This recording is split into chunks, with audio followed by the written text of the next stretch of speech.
Hershey's, Ferrero Rocher, Kit Kat, Cadbury, Lindt, M&M's, Snickers, Toblerone. You've eaten at least one of those in your life. Every single one of them depends on cocoa from West Africa. Ghana and Ivory Coast alone grow about 60% of the world's cocoa supply. And it all started on one farm, one man, one seed in 1879. We went there. I'm Andre with Phinnessee Travels. I'm a Black American photographer who travels the world and documents in my spare time. If this is your first time here, subscribe. New episodes drop twice a month, and we are nowhere near done with Ghana. This is episode 6 of my Ghana series. This is the second day of us being in Eastern Ghana. And if you've missed any episode in my Ghana series, be sure to check those out. After lunch, we made our way to Tetteh Quarshie Cocoa Farm. I knew Ghana was one of the biggest cocoa producers in the world. I didn't know the story of how it started, or that the place where it all started for Ghana was actually our next stop. So a little bit of background. The farm is named after a man named Tetteh Quarshie. He was a Ghanaian blacksmith. In the late 1800s, he traveled to the island of Biako, which is now part of Equatorial Guinea, and came back with cocoa pods. He planted them here on this farm in what was then called the Gold Coast under British colonial rule. That was in 1879.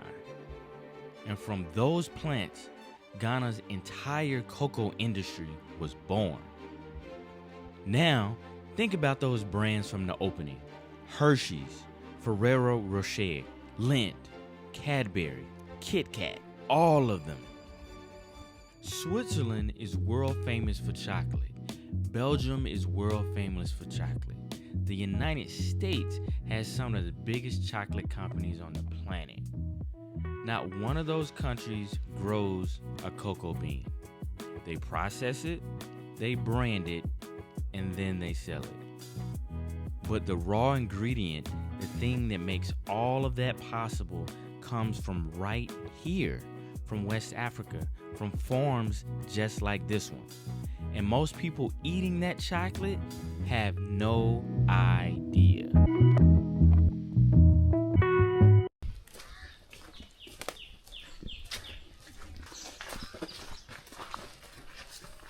So now we are in the cocoa farm, and once you've never been into a cocoa farm before, there are one or two things you should know and also understand about cocoa. And I said that when the pods are ready to be harvested, that is when we see them to be yellow in color. But now looking on any of the trees, we have both yellow and green, but the green ones are more than the yellow ones, meaning cocoa is a seasonal plant. We have seasons for the harvesting. We harvest 3 times in a year.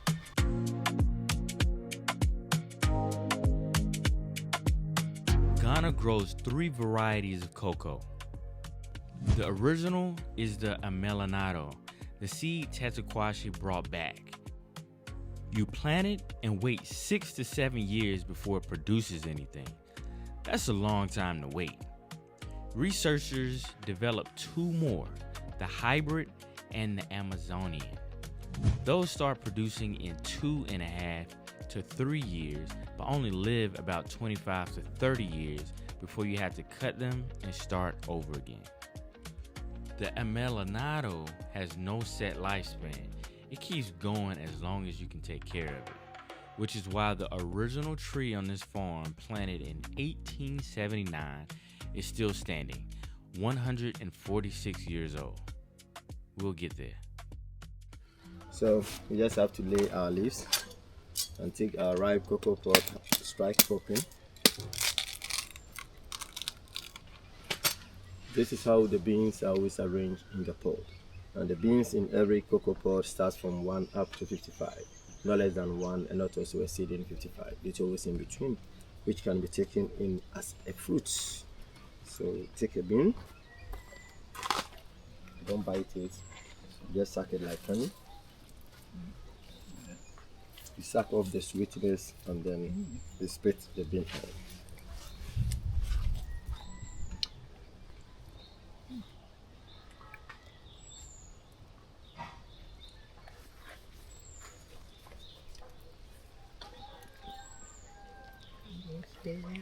Yeah. Good. So when you are done, just cut it up. Alright, so while we're walking through this farm, I want to talk to you about something. Because most people have never connected these dots, and I think it's worth knowing. So, you know Hershey's, you know Ferrero Rocher, Kit Kat, Cadbury, Lindt, M&M's, Snickers, Toblerone. Every single one of these brands depends significantly on cocoa from West Africa. Ghana and Ivory Coast together grow about 60 to 65% of the world's cocoa supply, the entire world. So the next time you unwrap a Hershey's bar or pop open a box of Ferrero Rocher, there's a real chance that cocoa started its journey on a farm that looks just like this one. Now here's the part that gets really interesting. So Switzerland is one of the most famous countries in the world for chocolate. Lindt and Toblerone. Chocolate shops on almost every block in Zurich. Switzerland grows almost no cocoa. Belgium, Godiva, No House. The Belgian chocolate you see in every airport gift shop in the world. That's the same story. The biggest exporters of cocoa beans to Belgium are Ivory Coast, Ghana, Nigeria, and Ecuador. Belgium doesn't grow cocoa either. The countries that the world associates with chocolate aren't even the ones growing it. The countries growing most of it aren't even getting the credit. And here's a stat that really put that in perspective for me. The global chocolate industry is worth about $28 billion. Ghana and Ivory Coast produce roughly 60% of the raw ingredient that makes all of that possible. About 6% of that 28 billion goes back to the African farmers who grew it. In fact, Hershey, Lindt, Mars, Nestle, and Mondelez, which together own almost every major chocolate brand you can think of, recently joined forces to create a foundation specifically to protect their cocoa supply in Ghana and Ivory Coast. Companies don't do that for a supply they can easily replace. They do that because West Africa is irreplaceable to the chocolate world. And most people eating that chocolate have never once thought about where it started. But now you know.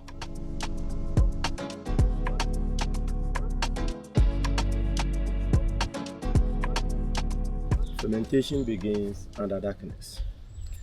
So I cover, fermentation begins. But there's one thing about the process, and that is always the farmers should keep the beans airtight. If not, the beans are going to get germinated. And when it happens like that, we have to plant them in the farm. But looking at the farm now, it's already full up of cocoa, which we have no more space for planting. But this is what we need to sell to the companies for making of the further processing to the chocolate, milk, cocoa powder, brown gold, and many more. So for this not to go under germination process, we have to put some sticks or stones around it to make it airtight. So we assuming that this is our sticks. Just place them and leave it for the first 3 days. After the first 3 days, we come around and then we open. There are some placentals keeping the beans together. We have to separate the beans from the placenta, and this is how we do it. We take it off, and this is the cocoa placenta. We then bring the beans all back into a heap. Cover with our sticks, leaving it for another 2 days. So first 3, second 2 will make 5. But then the changes are starting, which is only going to start at the surface, and it's because the beans are more and also in a heap. So such a heap, if you go beneath 4 inches, that part is very fermented. Because the oxygen there to help in the fermentation is very low. So for that, we have to send the top fermented beans down and bring the bottom unfermented ones up. So we have to mix them thoroughly together, like this.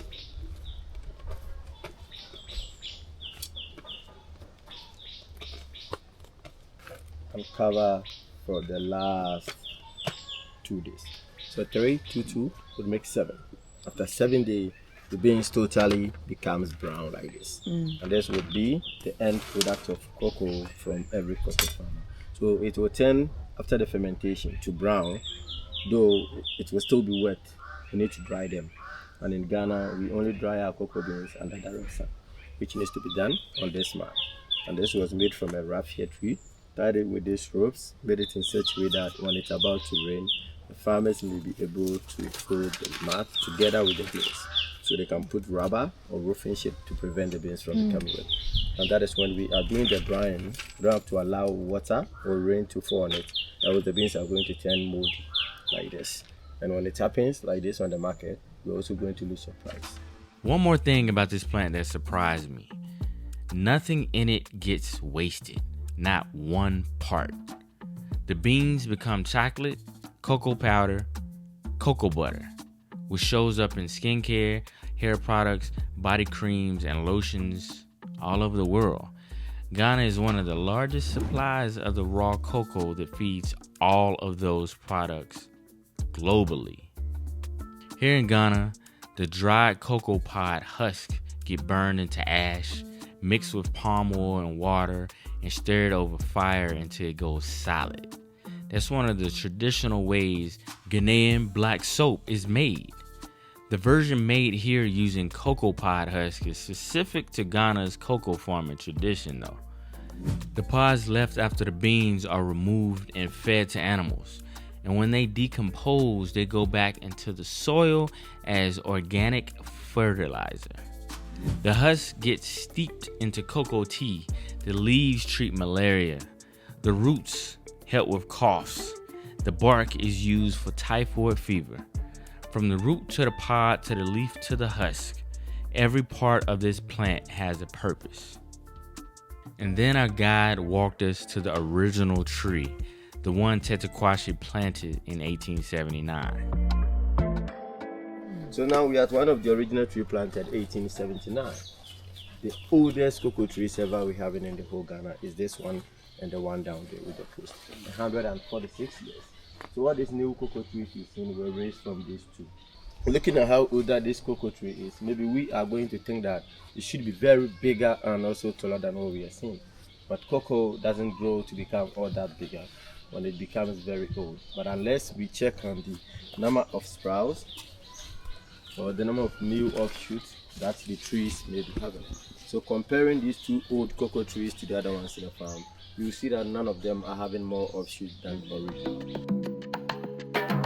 One man, one seed, one decision in 1879.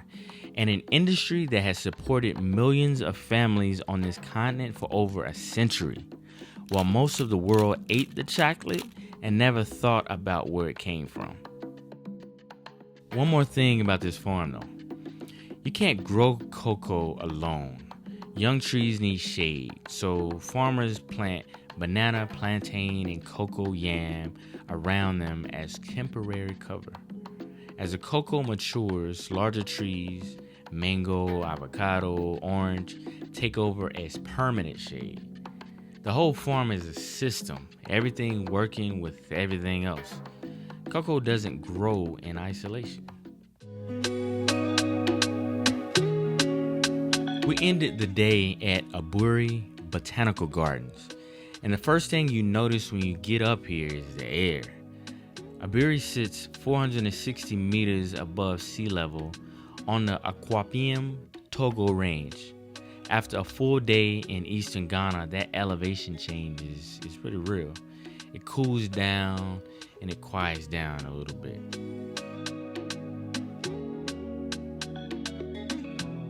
The gardens are 160 acres. Ghana's oldest botanical garden, established in 1890. And here's the history most people walk right past. The land this garden sits on belongs to the Aguna people of the Akwapiam traditional area.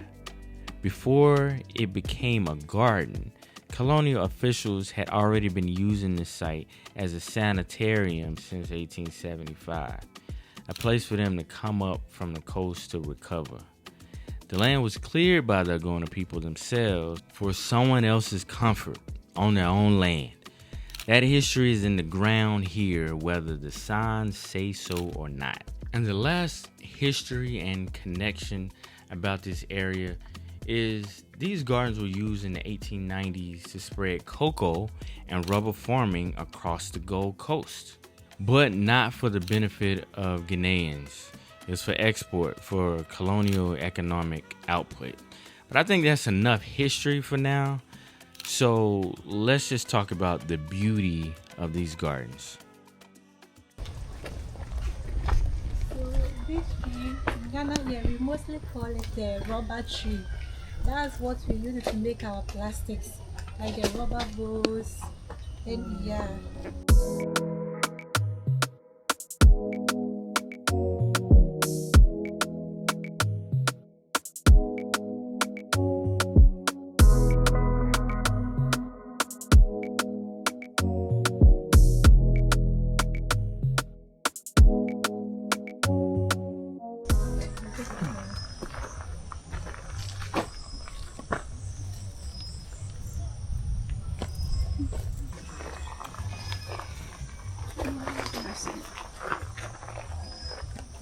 Yeah, it smells like that. So this is the nutmeg tree, the one we've been using at home. So finally you've seen it. Right. Yeah. And also this particular tree, this tree here, it also serves as a source of medicine. They mostly use it making paracetamol. So even in Ghana here, if you do complain of headache, they just take a piece of it, they grind it and give it to you to drink, and that's all. Oh.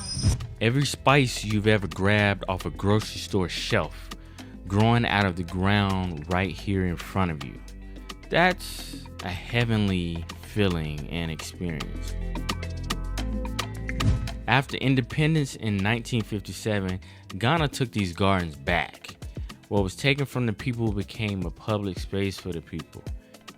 So as we walk around the gardens, you see people having picnics, families, couples, people on dates, people just enjoying life, enjoying the gardens, and just breathing it all in.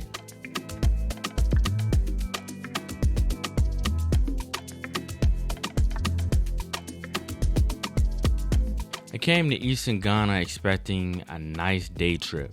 I didn't expect to leave thinking differently about something I've been eating my whole life. Ghana and Ivory Coast grow about 60% of the world's cocoa. The brands that built their entire identity around chocolate, Swiss chocolate, Belgian chocolate, American chocolate, couldn't exist without West Africa. And most people eating that chocolate have never thought about where it even came from. But now you know. Next episode, we're in Kumasi, the seat of the Ashanti Kingdom. And that day connects our family in ways I did not expect. So subscribe, and I'll see you there.